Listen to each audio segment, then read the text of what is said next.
We got here, folks, 2018 Ford, little guy, EcoSport, I think these things are called. Got the big 2.0.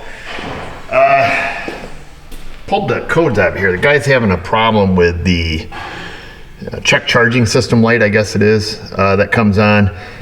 And I grabbed codes here, and here's what's peculiar, is I have this U012 and a U284 loss of comm with active grille shutter and loss of comm with generator control module. Now you wouldn't think, or you may not think, that those two are related, but I didn't clear the codes, left it there, and then I came here and I looked at a wiring diagram, and then this is when it all became clear to me. So we go to the starting and charging systems. Well, look at this. We have the active grille shutter, and then we have the generator running off the same LIN bus from the PCM. So that all kind of makes a little bit more sense. So I'm just kind of coming up with a plan, you know. Of course, the customer ordered to replace the alternator. Obviously, it didn't fix the issue. And then didn't say anything about the active grille shutter. So I thought that was kind of peculiar. So I decided, well, let's come over here and just have a little gander. Try the old visual inspection, see if we win anything obvious. New alternator down there, and I'm just kind of seeing, where does the harness go? Has this thing had any, front end damage, any evidence, being in the body shop, anything like that. And I'm just scanning along, and my spidey senses zoomed me in on the green pustule that I see there. And I was just kind of seeing where, where the main brain box lives and where the wires run. But I'm kind of curious, is that going to be our problem? Or is it just a problem, but not our problem? And if it's our problem, I'll be super happy, because then it's an easy fix and it's right up in the open. All right, let's have a look, boys. Non-factory zip tie. I'm assuming. Maybe it's factory. I don't know. I'd have to ask a car show judge. Never mind. Well, that's how that comes undone. So get that out of the way. White with green is the white. Oh, see double rubber. See the double rubber. It's got two spots she rubbed through. It's very lightly just come across the top of the tape here. In either case, there is something wrong in this area that needs to be fixed. Because if it's not the problem we're after, it's a problem. Green with the white wire is what we're hoping for. Broke right clean in half. Or maybe it was white with green, I don't know. We'll have to go take a look again. Got a couple wires here, I think, that are rubbing through. I just went and looked. It's white with a green stripe. That's what we're supposed to be looking for. But there's a couple up here. Get this thing picked apart here. Looks like a purple wire there. It's rubbed all the way through. This one over here is white. Got a green stripe on it? Come on, baby. Tell me you got a green stripe. I think she does. Let me get another tool here. See if we can't open this up a little bit more. Use this little guy. Apparently this is used in the aviation industry. That's what they told me. For getting wires underneath zip ties. I use it for opening up harnesses because it protects you from just slicing it up with your knife. No, I don't use sewing seam rippers. I have tried that. They take way too much finesse and way too much fiddling for me to use.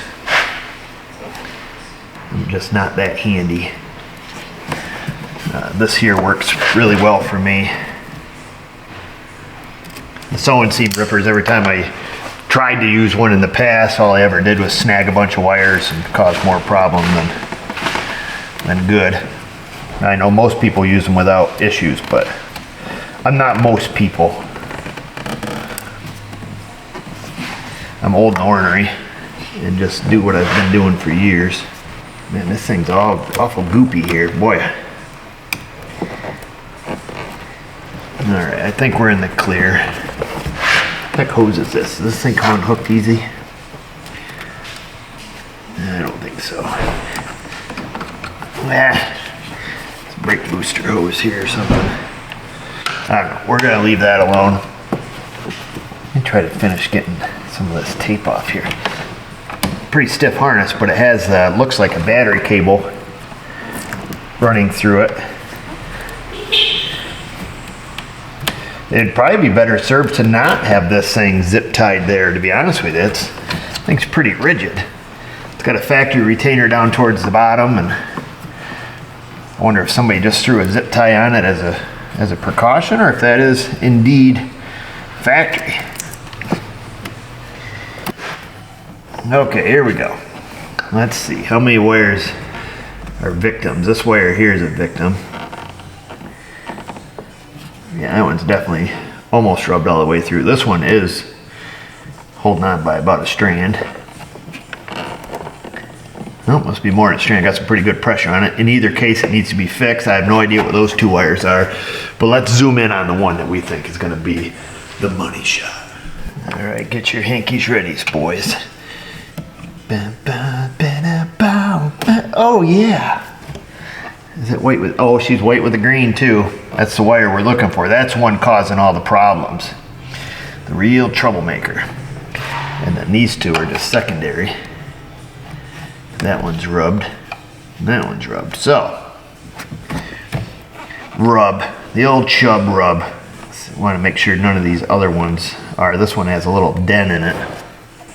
Well, let me get these wires cleaned off. I want to take a good look at this wire here.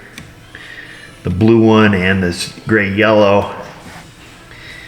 Man, that old zip tie raised a lot of hell down here, huh?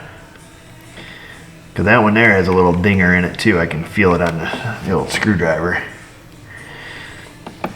Yeah, I think that one might be rubbed as well. Wow, a lot of rubbage.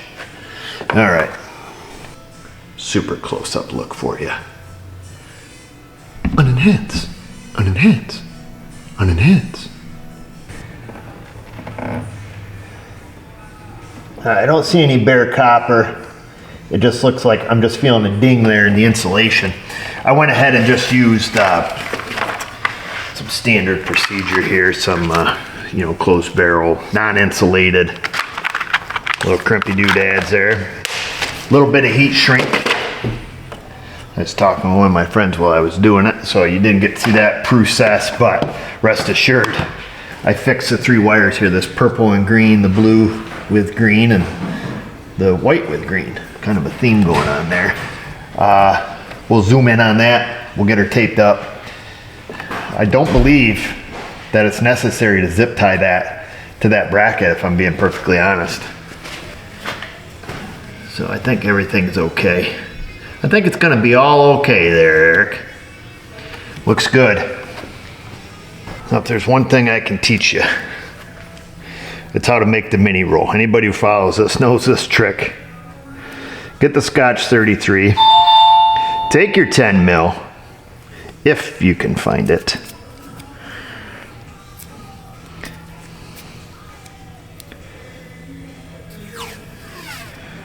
Try not to stretch it too much.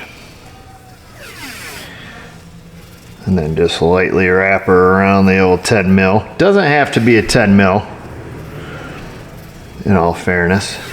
Could be a 3/8 or an 11 mil. Those are always hanging around. There's that. Get the knife. Slice her nice. Bingo bango. You got yourself a mini roll. It's for those hard to get to spots. So get her wrapped up. You want to wrap it in the same direction as the original. Car show judge will pick up on that right away. First thing they look for, as a matter of fact, direction of tape rotation. So, yeah, you'll see a good fair amount of car shows lost because of that. We're gonna come right back up to the top, make her double thick. Girl, you double thick. I don't think we're gonna have an issue. That's probably what the guy thought that put the zip tie on there too. I don't think we're gonna have an issue until you do. So we're gonna bring her back up. Oh, what happened to my knife? Come on, knife. There we go. Bring her on, boom, smooth as butter. Guide that baby in. That thing doesn't fit very well. The old oil has gotten to it. She's non-turbo, so no pressure on that, obviously. Okay, and like I say, I don't think we need to button that thing up. That cable is super stiff. And obviously zip tying it tight to the intake manifold was not the answer the first time. And if you own one of these cars and that is factory, I'd probably suggest going out there and cutting that zip tie. If and it were me, which it isn't. Let's see here. Just want to undo our 10 mil. There it is, just like that. Let's clean up our stuff. Go put the toothbrush back in the medicine cabinet and we'll be good to go. I use the mass airflow cleaner to clean off the wires because I know it's not going to react with the plastic and all that stuff, but it still cleans the goo off. Free tip for you. Let's see here. Before I would start the car, and as soon as you revved it up to about 2,000 Rs, the old check charging system light, whoops, sorry, would come on. Let's just check that real quick.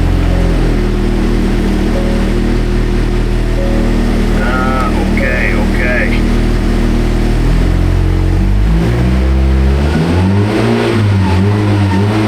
Ford Thunder! Well, I don't see the light, so that's good. I don't recall if I had an engine light on before or not. But let's go see. We'll just do it live. Trust me. Okay? We'll do it live. Let's see here. There's that. There's that. We'll give her the old quickie. Alright, I don't know if we have a bi-directional control in here for the active grille shutter. We'll see. Oh, there's grille shutter A commanded, grille shutter A position commanded percentage. Let's just see. Oh, we gotta start and let it idle. I don't feel like doing that. I know we got it fixed. I'm not gonna bother with it. But at any rate, we could go through and open and close the grille shutter, all that stuff. But we know we fixed it. That was a color wire, and obviously it's not turning on the alternator light. Just too bad he went through that process of replacing the alternator unnecessarily. Oh well, live and learn, baby. We'll leave it at that, folks. I don't think we need to go through and really go much further than that. We confirmed the wire that we saw there with the green pus, the white with the green stripe. That is the LIN bus wire from the PCM that goes down to the alternator and then splits off somewheres and goes to the active grille shutter. And then the other two wires, I don't know what they were, but we fixed them, so that kind of prevents this guy from coming back in the future for whatever the issue was with those. And I guess that's it. Visual inspections are key, baby. Even if the wire is not near where the component is that you think is bad, always just a visual inspection, but don't touch anything if you can avoid it. Because let's say that wire was broke, you know, in the harness, but it wasn't green and, you know, pussy where we could see it with our eyes, but you go through there and you start moving stuff, well, now all of a sudden it's making a connection. This car may not come back with that problem for, you know, a month or, you know, who knows how long before that wire, you know, moves again. What my steps would have been, and most of you probably know this from watching our channel, had we not seen something visually, we would have gone to the component, down to the alternator, we would have unplugged it, single wire, and we would have seen, do we have LIN bus communication there, which I would assume that, you know, we wouldn't have. At that point, I may have checked it at the active grille shutter if the connector was easy to get to. If it wasn't, at that point, I would have went to the main brain box. We would have checked for LIN bus communication coming out of the main brain box.